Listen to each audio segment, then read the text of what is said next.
දැන් මේ ගැටලුවත් අපේ ළමයි දෙතුන් දෙනෙකුට වැරදිලා තිබුණා. මුගක් අය හදලා තිබුණා. නමුත් අපි ඒකත් හදමු.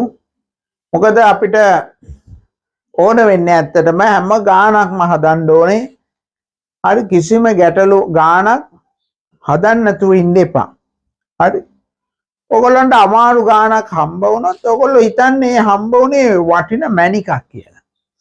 මොකද ඒ වගේ වෑන් තමයි අපිට පුරුදු වෙන්න තියෙන්නේ. හරිද? ඒ නිසා හදාගන්න පුළුවන් ගානට වඩා වටින්නේ මේ හදාගන්න බැරි වෙච්ච ගාන. අන්න එතනදී තමයි අපි ගොඩක් කල්පනා කරන්නේ. එතකොට අපි තවත් දෙයක් ඉගෙන ගන්නවා. අපි එනම් මේ ගැටලුවක් බලමු. 6 පහරකට ගසන ලද ක්‍රිකට් බෝලයක් තිරසු සමග ඉහළ දිශාවට අංශක 45ක කෝණයක් සාදමින් කේචාලක ශක්තියකින් යුතුව පිටෙන් ඉවත් වේ. බෝලයේ ගමන් මගේ ඉහළම ලක්ෂයේදී චාලක ශක්තිය වන්නේ කොච්චරද? වායු ප්‍රතිරෝධය නොසලකා හරි. හරි. දැන් අපි හිතමු මෙයාට තියෙනවා වේගයක් මොකක් හරි අකුරක් දාගමු v1 කියලා වේගය. දැන් ඉහළම ලක්ෂයේදී සමහර ළමයි හිතනවා වේගයක් නැහැ කියලා. ඒ ළමයි හරියට සිරස්ව ඉහළට විසි කරපු කෙනාට තමයි උඩදීම වේගයක් නැත්තේ. කොහොම වැටෙනවා. උඩටම ගියාම වේගයක් නැහැ. නමුත් ආනතුව විසි කරන වස්තුවට ඉහළම ලක්ෂයේදී මෙන්න මේ තිරස් වේගයක් තියෙනවා. මෙන්න මේ සිරස් වේගය තමයි බිඳුව. මේ තිරස් වේගයක් තියෙනවා. හරිද? එතකොට මෙතනදී තිරස් වේගය v1 cos 45 අපි දන්නවා මේ තිරස් වේගය වෙනස් වෙන්නේ නැහැ. ඒ නිසා මෙන්න මේ තිරස් වේගයත් v1 cos 45. හරිද? තේරුණානේ ඔයාලට වැරදුනේ ඇයි කියලා. හරි. දැන් අපි ලියමු මේ චාලක ශක්තිය ගැන. ඒතර ආරම්භයේදී චාලක ශක්ති සමානයි භාගයයි mv වර්ගය. මේක අපි හැම ළමයෙක්ම දන්නවා. මේක O level කාලේ ඉගෙන ගන්න සමීකරණය.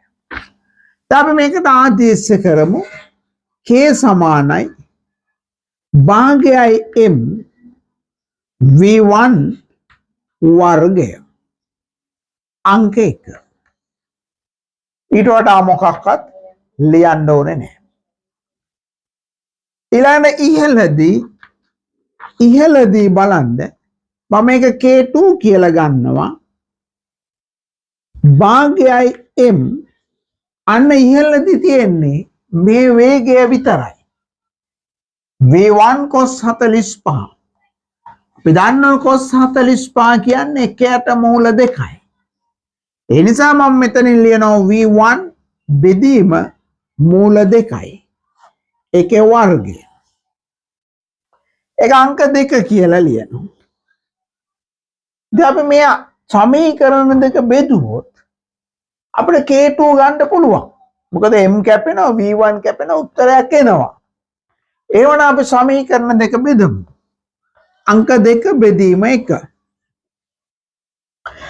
බලන්න k2 බෙදීම k සමානයි මේ k2 ගේ ඉන්නවා භාගයයි m v1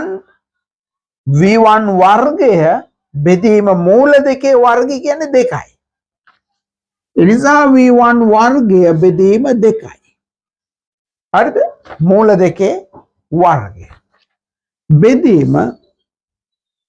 බෙදීම